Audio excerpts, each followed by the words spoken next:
নবীর দেখা পাইবানা আল্লাহুম্মা সাল্লি আলা সাইয়্যিদিনা মাওলানা মুহাম্মদ ওয়া আলা আলি সাইয়্যিদিনা মাওলানা মুহাম্মদ। আমরা সবাই গুনাহগার নবী আপনাকে যে চিনলাম না সেই কারণে নবী গো আমাদেরকে ভুলবেন না আল্লাহুম্মা সাল্লি আলা সাইয়্যিদিনা মাওলানা মুহাম্মদ ওয়া আলা আলি সাইয়্যিদিনা মাওলানা মুহাম্মদ। নেতা ১০০ ছাত্র দল করেছেন, ছাত্র দল তখন থেকেই তাদের কম বেশি সবাইকে আমি চিনি এবং এখানে উপস্থিত স্বেচ্ছাসেবক দলের আমার ভাইরা এদেরকেও দীর্ঘদিন ধরে যারা ঢাকায় রাজনীতি করছেন এবং অনেকের সাথে তাদের গান দিয়ে আমরা কর্মসূচি করে জানাচ্ছি। আজকে আপনারা যে জন্য এখানে দোয়া এবং মিলাদ মাহফিলের আয়োজন করেছেন সেটি অত্যন্ত আমি মনে করি যে গুরুত্বপূর্ণ। সব দিক থেকে আমাদের প্রেরণার জায়গা, আমাদের রাজনৈতিক সংগ্রামের শক্তি এবং সাহসের উৎসস্থল তিনি হলেন বিএনপি চেয়ারপারসন দেশনেত্রী বেগম খালেদা জিয়া। এক অদম্য সাহসের প্রতীক দেশনেত্রী বেগম খালেদা জিয়া। তার আজকে ৮০তম জন্মবার্ষিকী, ৮১তম জন্মদিন। সকালে বিএনপি এই দোয়ার অনুষ্ঠান করেছে। জাতীয়তাবাদী স্বেচ্ছাসেবক দল বিএনপির অন্যতম একটি অঙ্গ সংগঠন তাদেরকে ধন্যবাদ জানাই। দেশনেত্রী তিনি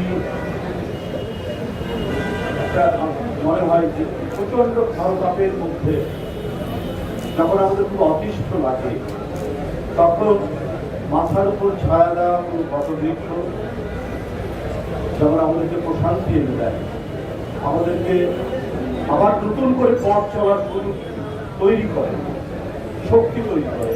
দেশনেত্রী বেগম খালেদা জিয়া আমাদের সেই শক্তির উৎস, সেই ছায়া, যে ছায়ার নিচে আমরা দীর্ঘ প্রায় ৪৫ বছর রাজনীতি করেছি। আমার বয়স এখানে যারা করেছেন তারা হয়তো আরো ২-৩ বছর ৪-৫ তাদের বয়স। কিন্তু এই কি সুবিস্তৃত এই ছায়া মাথার উপর থাকলে আমাদেরকে মনে হতো না সামনে কোনো বিপদ থাকতে পারে, সামনে কোনো ফ্যাসিবাদের ব্যারিকেড থাকতে পারে, সামনে কোনো ধরনের দুর্যোগ দুর্বিপাক থাকতে পারে। সবকিছুকে অতিক্রম করার এক ধরনের তাড়না তৈরি,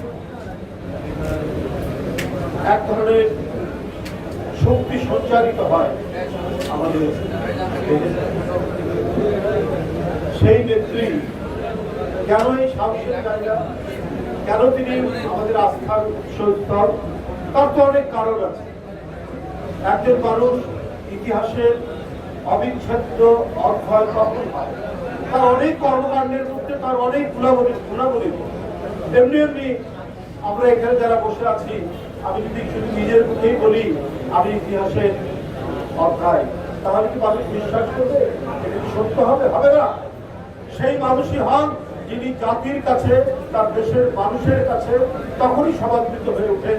সেই জনগোষ্ঠী যখন দেখে একজন ব্যক্তি তার অনেক কিছু অর্জন তৈরি করছেন, অনেক কিছুর বিনিময়ে।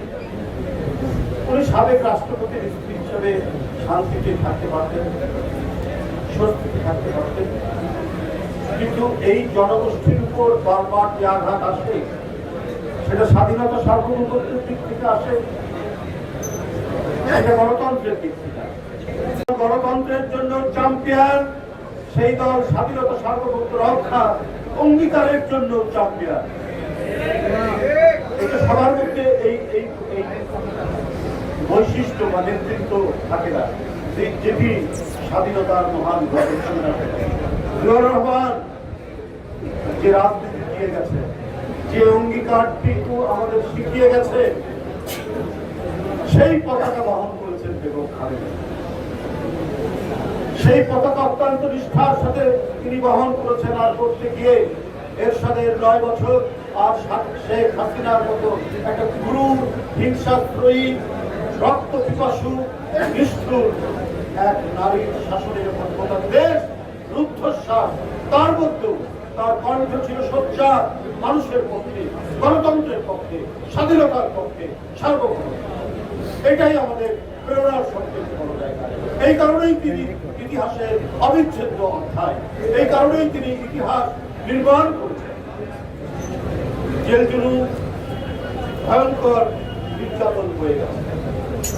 2 বছর পুরোপুরি একটি ভাঙা জেলখানার মধ্যে, যেখানে সমাজের সবচেয়ে বড় অপরাধীকেও রাখা হয় না, সেই ধরনের 200 বছরের পুরনো কারাগারের ভিতর যে কারাগার তখন পরিত্যক্ত ঘোষণা হয়েছে, সেই কারাগারের মধ্যে দেশনেত্রী বেগম খালেদা জিয়াকে রাখা হয়েছে। এটা আমরা সবাই জানি, আমরা জানি, মিডিয়ার যারা আছেন বলবেন। তারপরেও তিনি আত্মসমর্পণের কথা বলেন, তারপরেও তিনি কোন ধরনের এক ভয়ঙ্কর বিষধর সেই শাসক গোষ্ঠীর সাথে আপোষ করার কথা শুনেছে। দুঃখ, বেদনা, অত্যাচার, নির্মমতা, চিকিৎসা দেওয়া হয়নি, চিকিৎসার কোন দাবিকেই তারা গ্রাহ্য করেনি। এরপরেও তিনি অটল, মজবুত। এই কারণেই তিনি ইতিহাসের এই কারণেই তিনি এদেশের গণতন্ত্র উদ্ধার এবং স্বাধীনতা সার্বভৌমত্ব রক্ষার একটি উজ্জ্বল জ্যোতিষ্ক হয়ে আমাদের কাছে আজও তিনি। তাই তার 80তম জন্মবার্ষিকী বা 81তম জন্মদিন পালন করার জন্য। আরে ভাই এখন নড়ি যাও, আরে ভাই ফ্রেম নড়বে, ফ্রেম মহিষী নারী আমাদেরকে এখনো যেভাবে সঠিক সিদ্ধান্ত এবং সাহস দিয়ে গেছে, ভয়ঙ্কর অসুস্থতা নিয়েও একের পর এক অস্ত্রোপচার হচ্ছে, এর মধ্যেও তিনি কমাতে পারেনি বা বড় নেতা কর্মীদেরকে রাজপথে থাকা ভূমিকা। পাশাপাশি এই মন্ত্ররা তিনি দিয়েছেন আমাদেরকে। পাশাপাশি যখন হাসিনার পতন তারপরেও তিনি সবাই কোনোভাবেই কোনো মানুষ যেন ক্ষতি করতে, এটাই হচ্ছে একটা জাতীয় লক্ষ্য। তার এই কারাগার এবং তার এই নিপীড়ন নির্যাতনের মধ্যে তার পতাকাটা আবার ধারণ করলেন আরেকজন,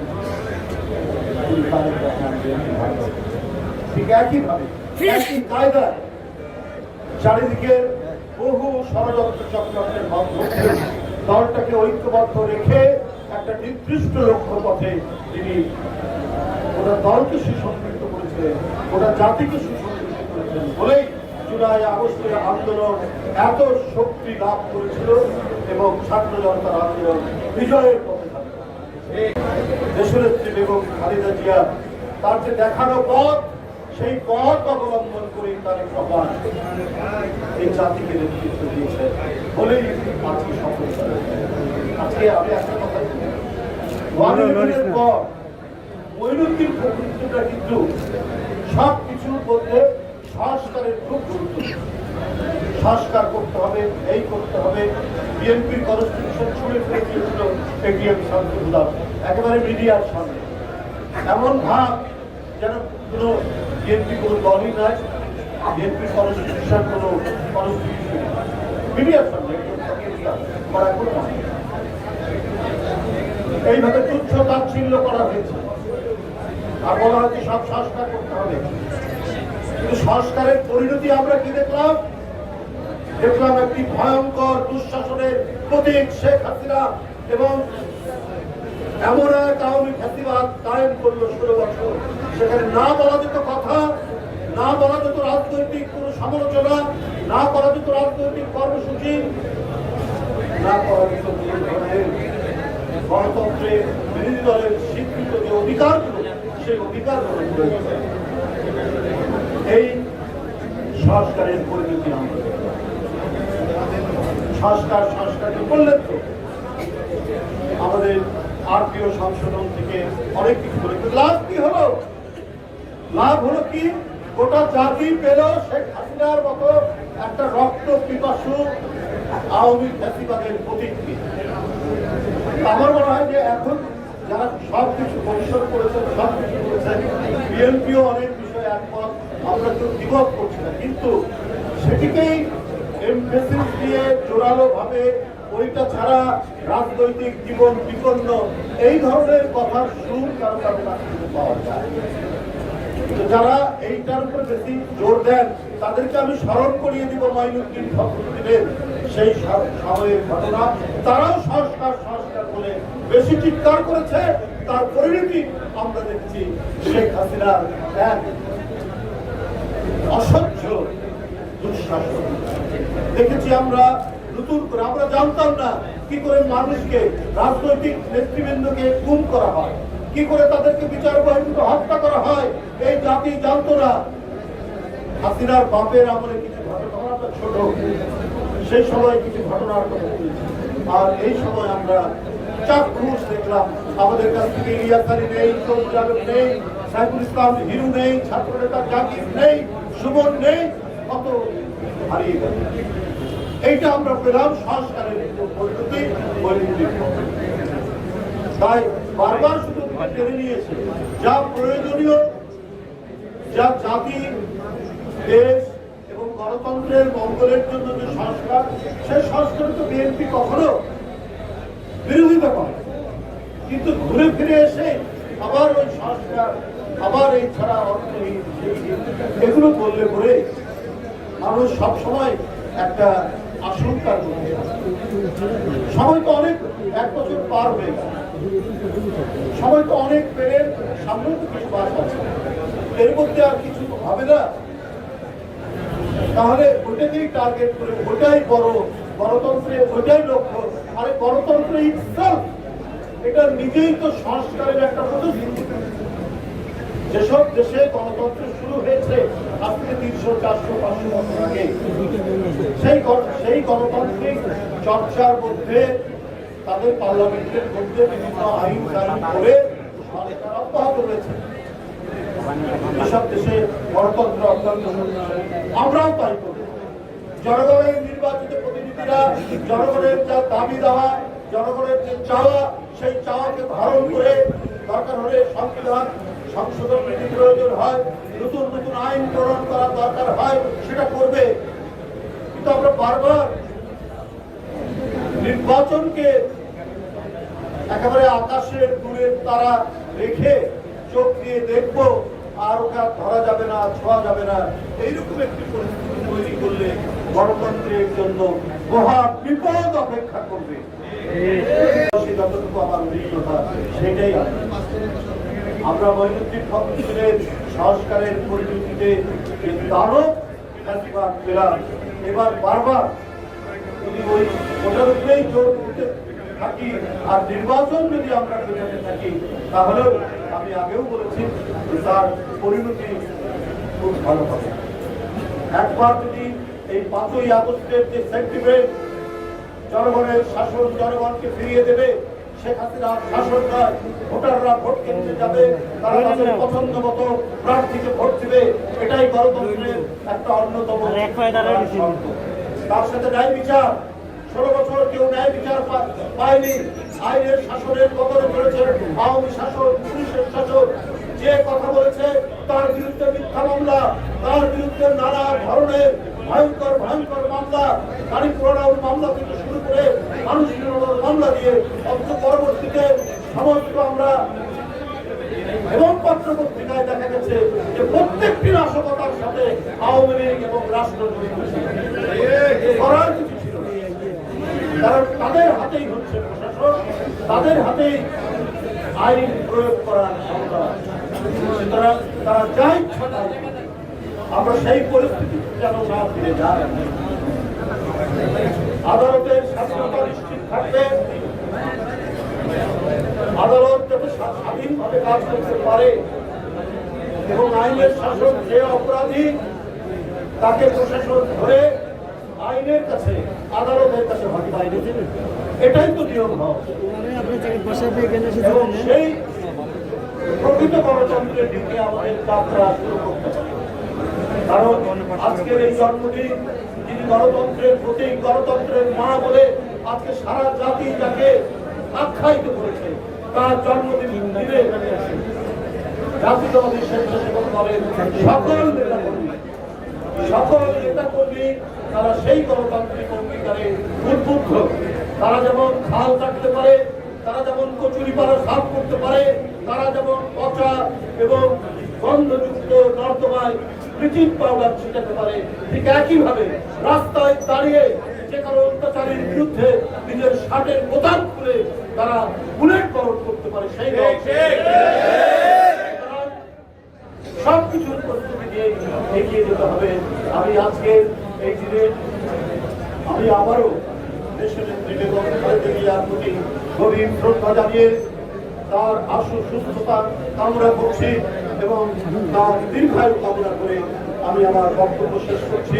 পাশাপাশি 71 যারা শহীদ হয়েছে, 90 যারা শহীদ হয়েছে এবং গত বছর জুলাইয়ের আন্দোলনে যারা শহীদ হয়েছে, তাদেরকে শ্রদ্ধা জানিয়ে তাদের আত্মার বার্তা কামনা করে আহ্বানের আশু সুস্থতা কামনা করে আমার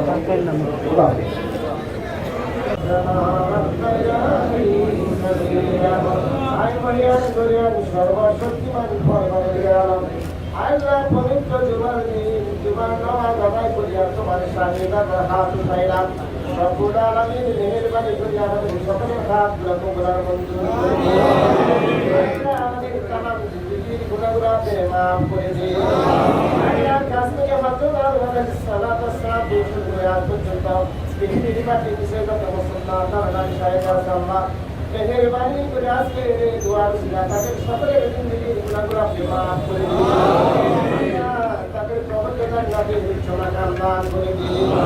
আল্লাহর কাছ থেকে মহান স্বাধীনতার ঘোষক শহীদ রাষ্ট্রপতি জিয়াউর রহমানকে আপনি শহীদ হিসেবে কবুল মঞ্জুর করে দিন। তার স্ত্রী ছোট ছোট আল্লাহ পরিবার আপনারা আমার পুত্র আপনি কবুল মঞ্জুর করে দিন। তার কবরকে জান্নাতের সাথে আপনি তার সঙ্গ করে দিন।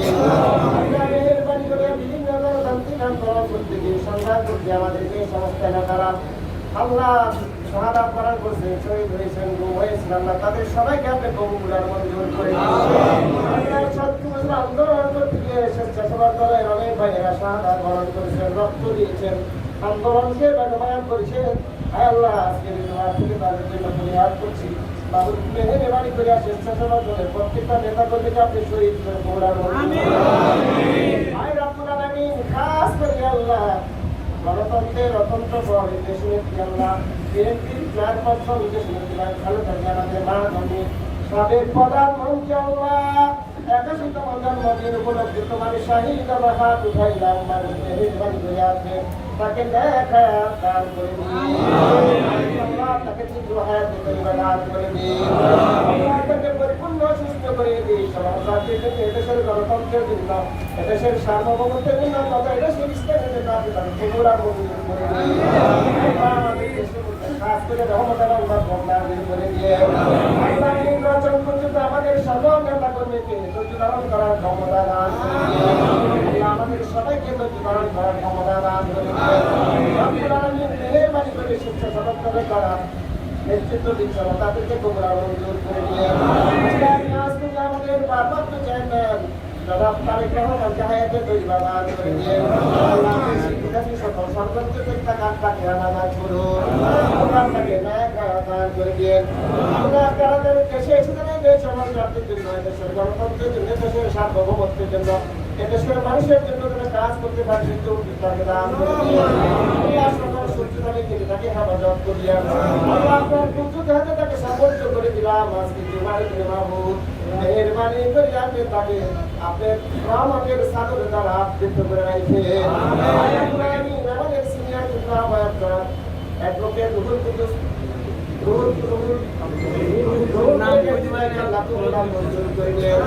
পরিশ্রম করে দলের জন্য অনেক কষ্ট করে মেহেরবানি করে তাকে হায়াত চাইবা দান করে দিয়ে আল্লাহ শরীফ ভাই সহায় যারা উপস্থিত আছে আপনি আমাদের সবাইকে তোমরা মঞ্জুর করে দিয়ে আমাদেরকে গণতন্ত্রের জন্য দেশের মানুষের জন্য কাজ করার সুযোগ দান করে দিয়ে সুবহান রাব্বিকা রাব্বিল ইজ্জাতি আম্মা ইয়াসিফুন ওয়া সালামুন আলাল মুরসালিন আলহামদুলিল্লাহ।